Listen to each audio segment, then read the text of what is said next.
कैसे होती है खोजी कुत्तों की ट्रेनिंग? इशारों को कैसे समझते हैं ट्रेन डॉग्स? कमांड मिलते ही कैसे दौड़ पड़ते हैं डॉग्स? डॉग्स को कैसे दी जाती है बारूद खोजने की ट्रेनिंग? ड्रग्स को कैसे सूंघ लेते हैं खोजी कुत्ते? खोजी कुत्तों को देखते ही ऐसे कई सवाल हैं जो आम आदमी के मन में उठने लगते हैं कि एक बेजुबान जानवर को कैसे इतना वफादार, इतना आज्ञाकारी और इतना समझदार बना दिया जाता है कि वो जमीन के नीचे दफन बारूद को खोद निकालते हैं। वो सैकड़ों बैग्स के बीच से ड्रग्स को सूंघ निकालते हैं और अपने ट्रेनर की कमांड मिलते ही वो कैसे अपना टास्क पूरा करने के लिए दौड़ पड़ते हैं। तो आपको इन सारे सवालों का जवाब आज न्यूज नेशन पर मिल जाएगा, क्योंकि न्यूज नेशन की टीम आज आपको ले जाएगी देश के सबसे बड़े डॉग ट्रेनिंग सेंटर में। आईटीबीपी का ये ट्रेनिंग सेंटर हरियाणा के पंचकुला में मौजूद है, जहां हर नस्ल के कुत्तों को ट्रेन किया जाता है। हम इस वक्त मौजूद है पैरामिलिट्री फोर्सेस के तमाम सेंटर में, सबसे बड़े डॉग ट्रेनिंग सेंटर के अंदर, जहां पर परम नाम के पहले डॉग से अलग अलग तरह के ऑब्स्टिकल्स को पार करवाया जाएगा। यहां पर 6 महीने से लेकर 12 महीने के कोर्सेज होते हैं और तमाम राज्यों की पुलिस के तमाम जो डॉग्स हैं उनकी ट्रेनिंग यहीं की जाती है। अलग अलग नस्ल के कुत्तों को अलग अलग टास्क की ट्रेनिंग दी जाती है, जिसमें ऑप्टिकल ट्रेनिंग, सामान की चेकिंग, विस्फोटक ढूंढने की ट्रेनिंग, ड्रग्स ढूंढने की ट्रेनिंग, QRT ट्रेनिंग सबसे अहम है। डॉग्स ट्रेनिंग सेंटर में आज हम आपको ट्रेनिंग का लाइव डेमो भी दिखाएंगे, जिसे देखकर आप दंग रह जाएंगे और यकीनन आपको सारे सवालों के जवाब भी मिल जाएंगे। और परम नाम के इस डॉग को आप देख सकते हैं कि किस तरीके से आग में से निकलते हुए अलग अलग तरह के ऑब्स्टिकल्स को पार करते हुए यहाँ पे नजर आ रहे हैं। तो ये सीधे तौर पर अपने आप में अलग तरह के ऑब्स्टिकल्स को अलग अलग तरीके से पार करते हुए दिखाया जा रहा है। और ट्रेनिंग में आप ये सोचिए कि जो एक यूनिट है डॉग्स की, उसमें 4 डॉग्स होते हैं और उनके साथ साथ 2 हेल्पर और 4 ट्रेनर, यानी 4 डॉग्स पर 6 ट्रेनर कुल मिलाकर होते हैं। और देखिए कि किस तरीके से, आप देखिए कि एक ट्रेनर, एक डॉग फुर्ती के साथ चंद सेकंड के अंदर पार करते हुए हर एक तरह के ऑब्स्टिकल्स को, जिसे आप डॉग्स की, कुत्तों की बाधा दौड़ भी देख सकते हैं।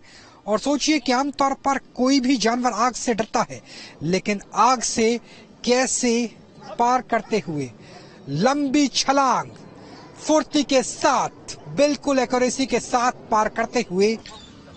एक डॉग को, एक श्वान को पूरी तरह से ट्रेन करने में हमें लगभग 12 से 14 महीने का समय लगता है और इसमें बहुत ही मेहनत, कड़ी मेहनत, लगन ये सब शामिल होती है, जिसमें डॉग की मेहनत भी है तथा जो डॉग हैंडलर और जो उसके उस्ताद लोग हैं उनकी कड़ी मेहनत, सुबह शाम की ट्रेनिंग, एक्सरसाइज, ये सब शामिल होती है। तो सर, क्या अलग अलग ट्रेनिंग होती है अलग अलग तरह के डॉग्स के लिए? क्योंकि यहाँ पे ब्रीड भी अलग है, टास्क भी अलग है।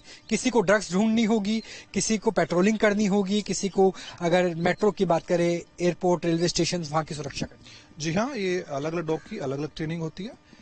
जिस तरह की आवश्यकता होती है उसी तरह से डॉग को ट्रेन किया जाता है।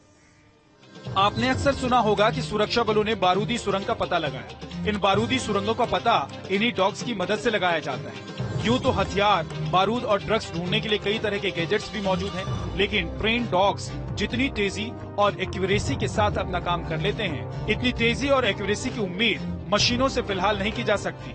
सुंघाया जा रहा है IED को, एक्सप्लोजिव्स, बारूद, और बहुत जरूरी होता है खासतौर पे जो नक्सलाइड एरिया है वहां पर, जैसे यहाँ पर घुमा दिया गया है, इसे नहीं पता कि बारूद किस बॉक्स के अंदर है, किस डब्बे के अंदर है, और इसे सिर्फ सूंघ करके पहचान करनी है।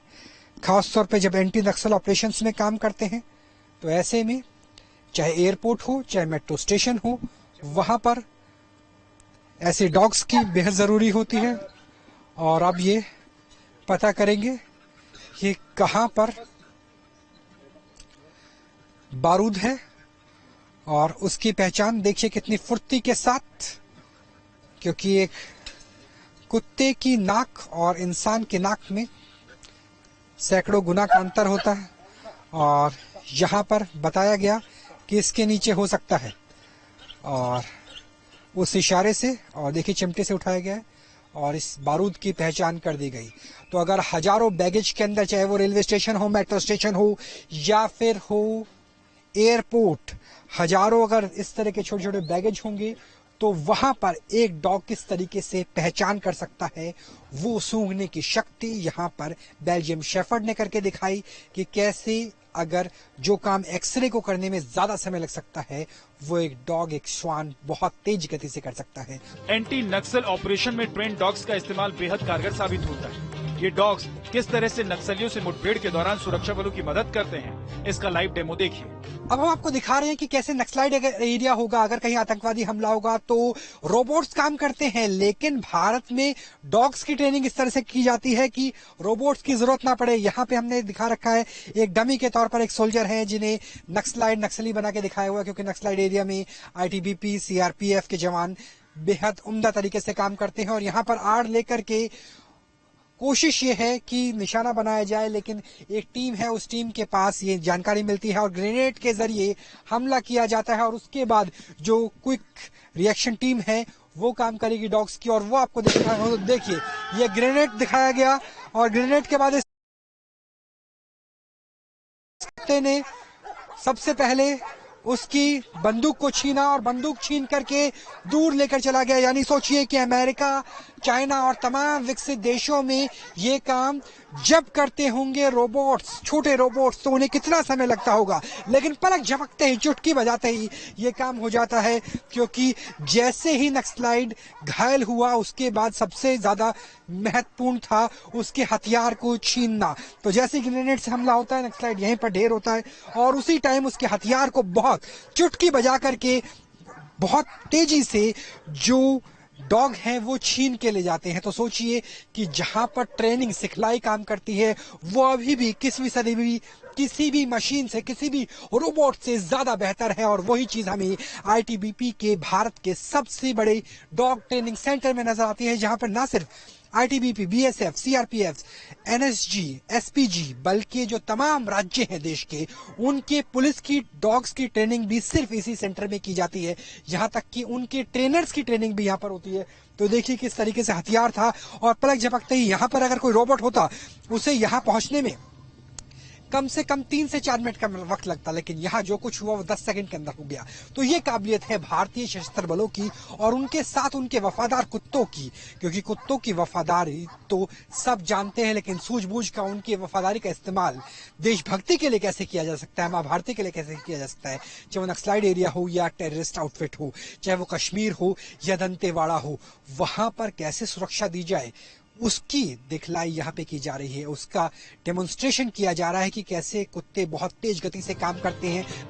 इस ट्रेनिंग सेंटर में पहले पुरुष जवान ही डॉग्स को ट्रेनिंग देते थे, लेकिन अब यहाँ महिला ट्रेनर्स की पहली बैच तैयार हो चुकी है जो डॉग्स को ट्रेन करती है। इसके अलावा देश भर के अलग अलग राज्यों की पुलिस को डॉग्स की ट्रेनिंग नहीं दी जाती है। न्यूज नेशन के लिए हरियाणा के पंचकुला से राहुल डबास की रिपोर्ट। अब खबर झारखंड के दुमका से, जहां 1-2 नहीं बल्कि 33 सरकारी स्कूल